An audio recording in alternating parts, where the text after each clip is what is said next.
마가복음 8장 6절, 요한복음 6장 48절 받들어 읽겠습니다.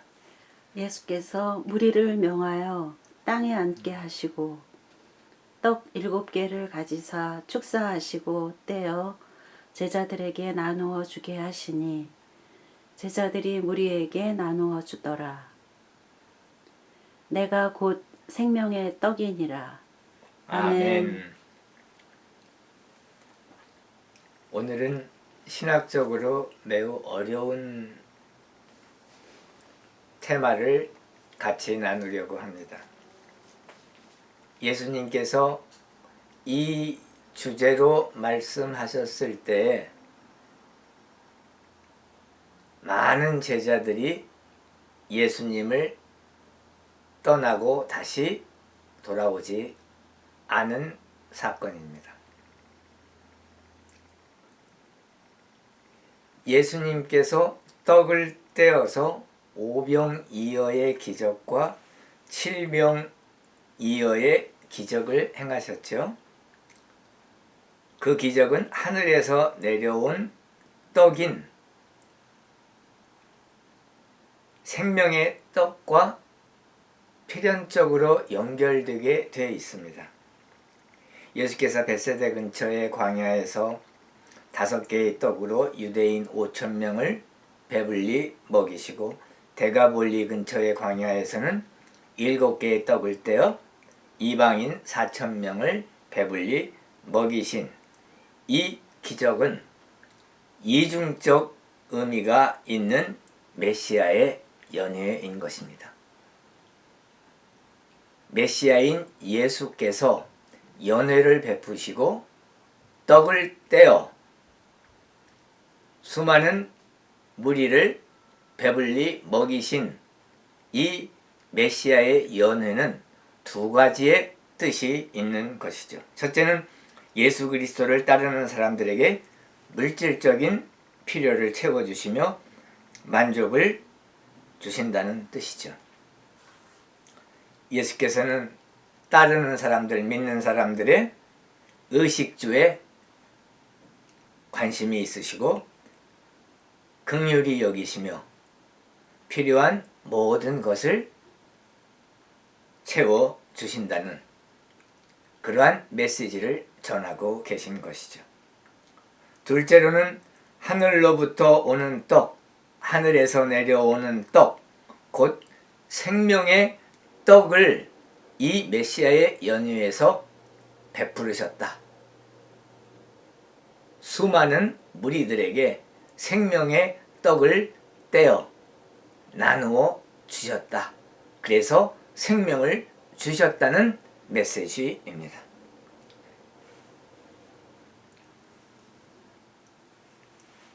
생명의 떡, 곧 예수 그리스도의 살, flesh, 예수 그리스도의 살을, 몸을 떼어서 사람들에게 주신다는 메시지인 것입니다. 영적인 풍요와 만족을 주신다는 뜻이죠.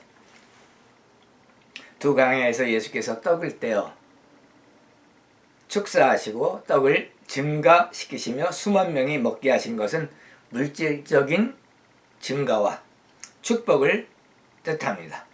또한 예수께서 떡을 떼신 것은 자신의 살을 수만 명을 위해 주셨다는 상징적이며 영적인 의미의 생명의 떡에 대한 메시지가 있는 것이죠. 벳세다 근처 광야에서 오병이어의 기적 이후에 무리들이 예수님을 그들의 임금으로 삼으려 하자 그들을 떠나셨습니다. 그러자 무리들이 바다 건너편 가버나움까지 예수님을 찾아왔죠. 그때 예수께서 말씀하셨습니다. 너희가 나를 찾는 것은 표적을 본 까닭이 아니요 떡을 먹고 배부른 까닭이로다. 썩을 양식을 위하여 일하지 말고 영생하도록 있는 양식을 위하여 하라. 이 양식은 인자, 예수님이죠. 인자가 너희에게 주리니 인자는 아버지 하나님께서 인치신 자니라. 1세기 그 팔레스타인 경제 상황은 상당히 열악했죠.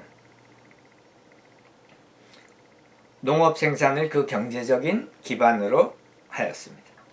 따라서 팔레스타인의 사회적, 경제적 조직의 기초에는 농민이 대다수를 차지했죠. 그 당시에 그런데 가뭄과 흉년이 빈번했으며 팔레스타인 사람들은 빈곤과 기아에 시달렸습니다. 로마 황제 글라우디오 때도 예루살렘과 유대 땅에 큰 흉년이 든 것이 역사에 기록이 되어 있죠. 안디옥 교회가 기아로 고통받는 예루살렘 교회를 부조하기 위해 제물을 보냈고, 이를 바나바와 바울이 예루살렘에 가서 전달한 것을 보아도 그 당시 식량 사정을 우리가 유추할 수 있죠. 사도행전 11장 28절에서 30절에 나오는 역사적 사실입니다. 당시에는 생존을 위해 식량 확보, 양식을 확보하는 일이 매우 중요했죠. 예수님의 가르침을 듣기 위해 벳세다 부근의 광야에 모인 수만 명의 무리는 하루 동안 그곳에 있었는데, 식량을 가지고 온 사람이 오병이어를 가지고 온 소년 이외에는 없었다는 사실이죠. 그러한 것으로 보아 그때 당시 경제 사정을 우리가 잘 알 수 있는 것이죠. 또한 대가볼리 부근의 광야에 모인 무리가 사흘을 그곳에 있었는데 돌아갈 때 양식이 없어 굶어 기진할 것을 예수께서 근심하시는 장면이 나오죠. 그래서 칠병이어의 기적을 행하시고 메시아의 연회를 베풀어 주시고 그들을 배불리 먹이셨던 것입니다. 그러한 예수께서 근심하는 그것도 보면은 결국엔 그들이 경제사정이 좋지를 않아서 광야에 나왔을 때 양식을 가지고 나오지 않았다는 그러한 열악한 상황을 우리가 여기서 본 것이죠.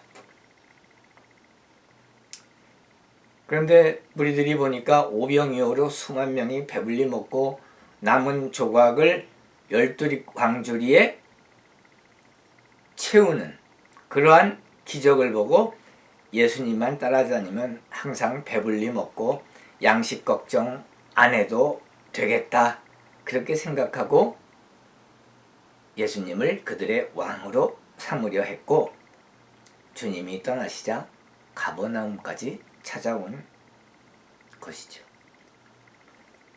그런데 그 찾아온 그들에게 예수께서 하신 말씀은 썩을 양식을 위해 일하지 말고 영생하도록 있는 양식, 하늘나라 양식을 위해 일하라고 말씀하십니다. 그러시면서 하늘나라의 양식은 예수께서 주신다고 선포하시죠. 그들은 영생하도록 있는 양식을 위한 일을 하나님의 일로 해석을 했습니다. 요한복음 6장 28절. 그러면서 질문합니다. 우리가 어떻게 하여야 하나님의 일을 하겠습니까? 주님은 대답하십니다. 하나님이 보내신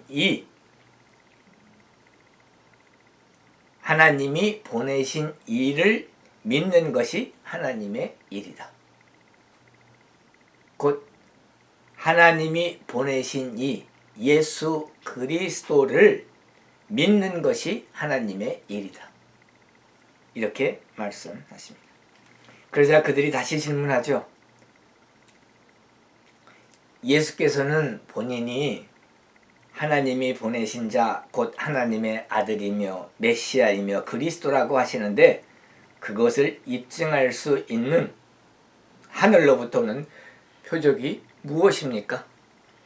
또 그것을 입증하시기 위해서 어떠한 표적을 보여주시겠습니까? 무엇을 하시겠습니까? 이렇게 질문합니다. 모세 오경에 보면은 하늘에서 그들에게 떡을 줘 먹게 하였죠. 그 먹게 하였담과 같이 우리 조상들은 광야에서 만나를 먹었나이다. 유대인들은 하늘에서 내려온 떡을 먹게 해준 것이 모세가 향한 하늘로부터는 표적이라고 믿고 있는 것을 우리가 여기서 알 수가 있죠. 예수께서는 이 질문에 또 대답하십니다. 모세가 너희에게 하늘로부터 떡을 준 것이 아니라 내 아버지께서 너희에게 하늘로부터 참떡, true bread를 주시나니 하나님의 떡은 하늘에서 내려 세상에 생명을 주는 것이니라. 하나님의 떡은 하늘에서 내려오는데 그 하늘에서 내려와서 세상에 생명을 주는 것이 생명의 떡, 하늘로부터 내려오는 떡이다. 이렇게 말씀합니다. 그러니까 그 말을 듣고 그들이 솔깃해서 간청하죠. 주여, 이 떡, 곧 하나님이 주시는 떡, 생명의 떡, 이 떡을 항상 우리에게 주소서.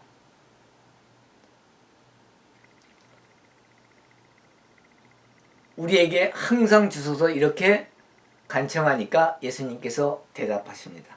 선포하시는 것이죠. 나는 생명의 떡이니 내게 오는 자는 결코 줄이지 아니할 터이요 나를 믿는 자는 영원히 목마르지 아니하리라. 예수님께서는 영적인 떡, 영적인 생명수를 말씀하고 계십니다.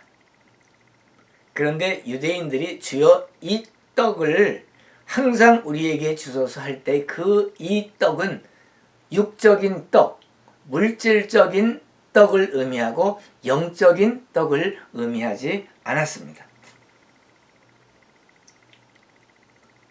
예수님께서 공포하십니다. 에고 에이미 호 아르토스 테스 조에스. 에고 에이미 I am 그런 뜻이죠. 그리스어로. 오 아르토스 테드 조에스 생명의 떡이니 I'm the bread of life. 나는 생명의 떡이니 여기서 예수님께서 에고 에이미 I am 이렇게 말씀하신 데에서는 우리가 같은 선상에 있는 같은 맥락의 구약의 하나님 말씀을 상기할 수가 있습니다. 모세에게 나타나셨을 때 하나님께서 I am that I am, I am who I am. 나는 스스로 있는 자니라. 하나님께서 나는 스스로 있는 자니라. I am that I am. 이렇게 말씀하셨죠.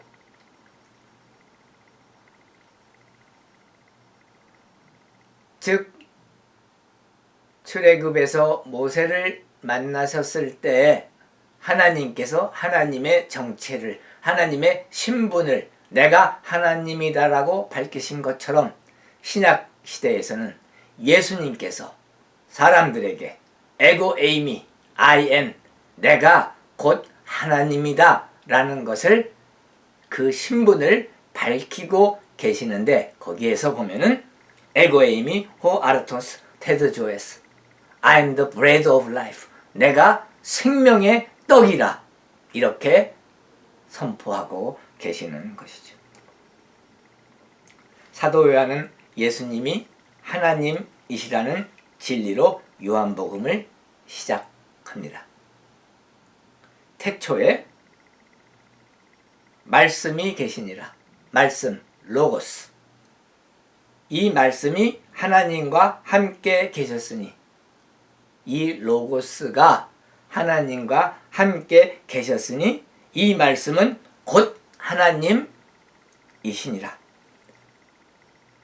태초에 로고스가 계셨고 그 로고스가 하나님과 함께 계셨는데 바로 이 로고스, 이 말씀이 하나님이시니라. 곧 이 로고스는 예수 그리스도를 뜻하죠.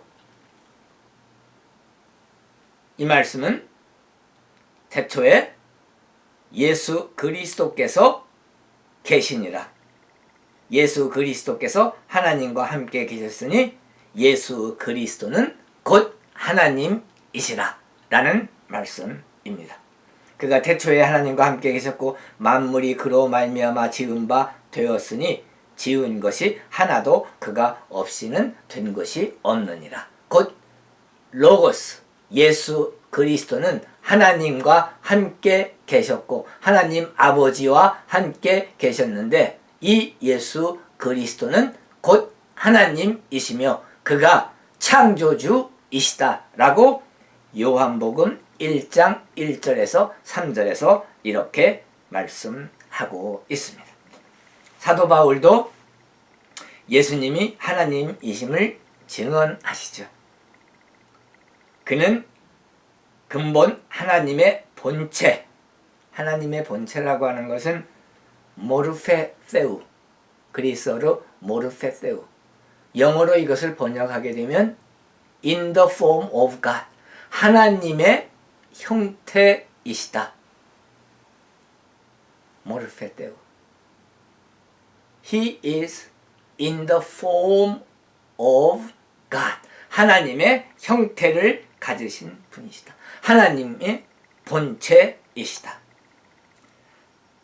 이시나 하나님과 동등됨을 취할 것으로 여기지 아니하시고, 여기서 동등하다, 그 뜻은 이사세오.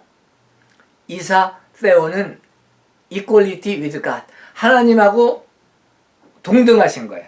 근데 그렇게 하나님과 동등하신 예수 그리스도이시며 근본 하나님의 본체이신데 in the form of God, 모르페테우이신데 그것을 아니하시고 오히려 자기를 비워 종의 형체, 모르펜둘루, the form of a servant, 종의 형체를 입으시고 사람들과 같이 드셨고 성육신 하셨죠. 하나님이 사람의 몸을 입고 오셨으니까 사람들과 같이 되셨고 사람의 모양으로 나타나사 자기를 낮추시고 죽기까지 복종, 순종하셨으니 곧 십자가에 죽으심이라. 하나님 아버지의 그 말씀에 죽기까지 순종해서 십자가에서 죽으시고 사람의 죄값을 치워주시고 대속하여 주신 것이죠. 빌립보서 2장 6절에서 8절 말씀입니다. 주 예수 그리스도께서 말씀하십니다. 그러나 너희는 나를 보고도 믿지 아니하는도다. 하나님 아들이 로고스가 인간의 형체를 입고 사람과 같은 모양으로 이 땅에 오셔서 사람들에게 천국 복음을 가르치고 내가 하나님 아들이며 구세주이며 메시아라고 선포하시는데도 그것을 믿지 않고 있는 것입니다. 이 말씀은 오늘날 현대의 불신자들에게도 시사하는 바가 크죠. 왜 불신자들은 예수 그리스도를 성경을 통해서 만나면서도 믿지를 않고 그 성경의 뜻을 왜곡하고 오해하고 곡해합니까? 그러나 예수님 시대에도 1세기 팔레스타인에 있던 많은 사람들이 예수님을 만나고도 믿지 아니했다는 그 사실은 오늘날의 그 불신자들이 왜 많은가 하는 것을 설명해 주는 것이죠. 예수님을 찾아온 유대인들은 만나와 같은 물질적인 떡, physical food, 물질적인 떡을 기대해서 생명의 떡을 항상 달라고 간청했고, 예수께서는 생명의 떡은 영적인 의미로 떡, spiritual food라고 대답하시며 본인이 바로 하늘로부터 온 참 떡인 생명의 떡이라고 말씀하고 계십니다. 요한복음 6장 48절에서 51절 말씀 받들어 읽겠습니다. 진실로 진실로 너희에게 이르노니 믿는 자는 영생을 가졌나니 내가 곧 생명의 떡이니라. 너희 조상들은 광야에서 만나를 먹었어도 죽었거니와 나는 하늘에서 내려오는 떡이니 사람으로 하여금 먹고 죽지 아니하게 하는 것이니라. 나는 하늘에서 내려온 살아있는 떡이니 사람이 이 떡을 먹으면 영생하리라. 내가 줄 떡은 곧 세상의 생명을 위한 내 살이라 하시니라.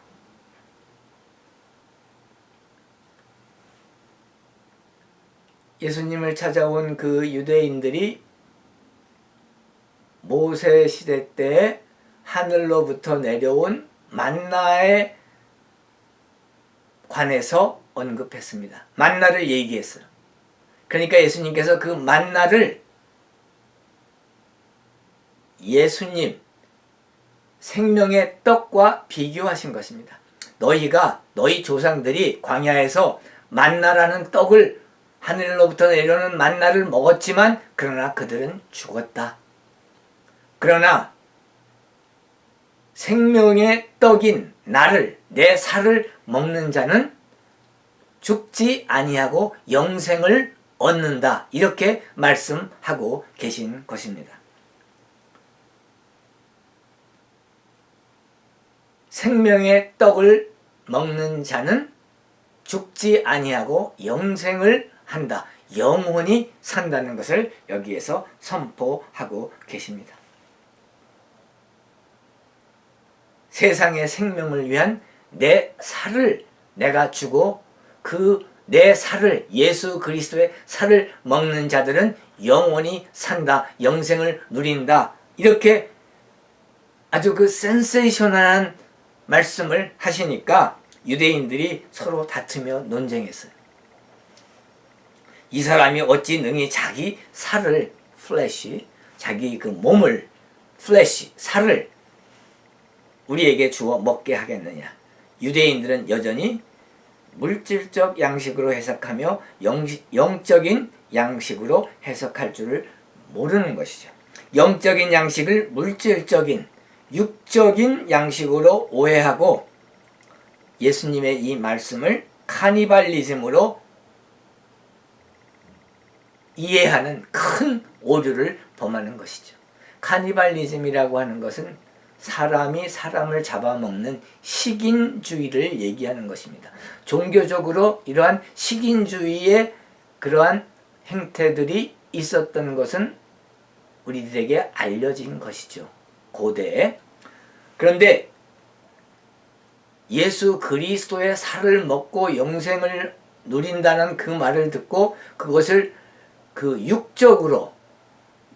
육체적으로 해석을 했기 때문에, 영적으로 해석을 하지 않았기 때문에 진짜로 예수 그리스도의 살을 문자적으로 먹는다고 생각했기 때문에 그것을 식인주의, 카니발리즘으로 오해를 했던 것이죠.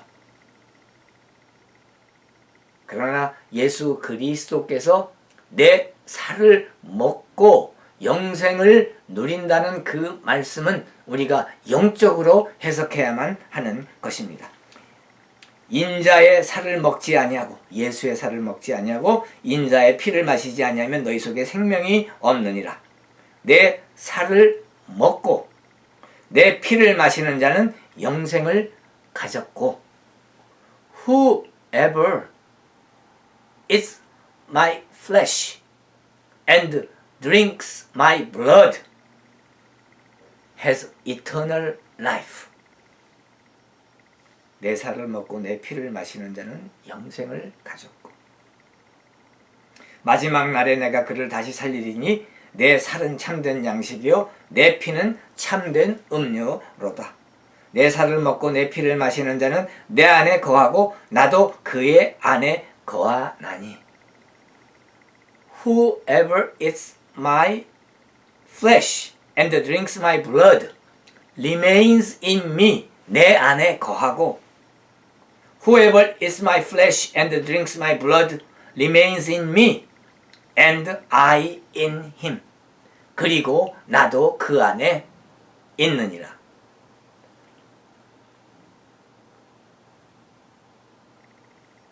살아계신 아버지께서 나를 보내심에 내가 아버지로 말미암아 사는 것 같이 나를 먹는 그 사람도 나로 말미암아 살리라. 이것은 하늘에서 내려온 떡이니 조상들이 먹고도 죽은 그것과 만나와 같지 아니하며 이 떡을 먹는 자는 영원히 살리라.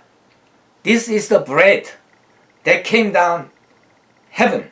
Your forefather ate manna and died, but he who feeds on this bread will live forever. 요한복음 6장 53절에서 58절 말씀입니다. 제자 중 여럿이 예수님의 이 말씀을 듣고 말합니다. 이 말씀은 어렵도다. 누가 받아들일 수 있겠는가? 요한복음 6장 60절 말씀입니다. 사실 그렇죠.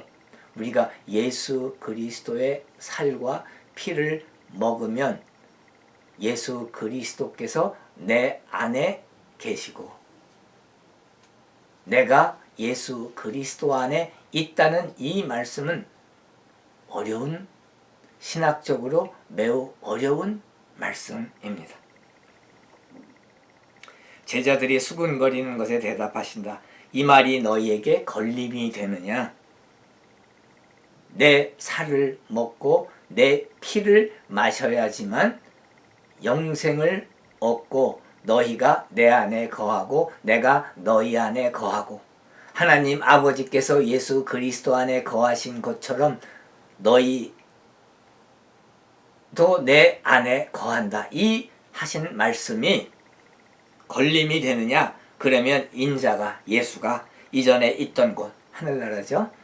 으로 올라가는 것을 본다. 승천하시는 것을 본다면 어떻게 하겠느냐? 살리는 것은 영이니 육은 무익하니라. 내가 너희에게 이른 말은 영이요 생명이라. 요한복음 6장 61절에서 63절 말씀입니다. 예수 그리스도의 살과 피는 은유적이고 상징적인 표현입니다.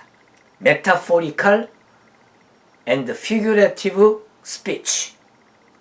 그렇기 때문에 영적으로 스피리추얼하게 우리가 해석해야 합니다. 십자가상에서 살이 찢기시고 피를 흘리심으로 인간의 죄값을 치루어 주신 예수 그리스도의 대속을 생각하면 이 말씀이 뜻하는 영적 의미를 알게 되는 것이죠. 오직 자기의 피로 영원한 속죄를 이루사 단번에 지성소에 들어가셨느니라. The most holy place. 히브리서 9장 12절. 오직 그리스도는 죄를 위하여 한 영원한 제사를 드리시고 하나님 우편에 앉으사. 히브리서 10장 12절. 그러므로 형제들아 우리가 예수의 피를 힘입어 지성소에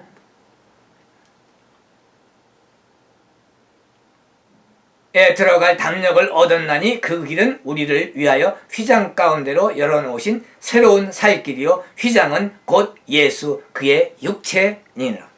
히브리서 10장 19절 20절 말씀입니다. 지성소의 휘장을 예수님의 몸으로 비유하신 거죠. 예수께서 십자가상에서 죽으셨을 때 예루살렘 성전의 성소 휘장이 위로부터 아래까지 찢어져 둘이 되었습니다. 마태복음 27장 51절. 이 성경 구절에서 성소의 휘장이 찢어졌다는 것은 예수님의 살이 찢어졌다는 의미입니다.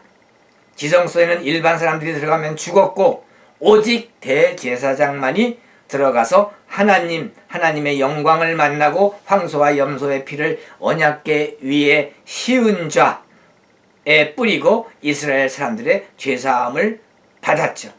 그런데 예수님의 살이 십자가에 찢기심으로 곧 지성소의 휘장이 둘로 찢어지고 열렸습니다.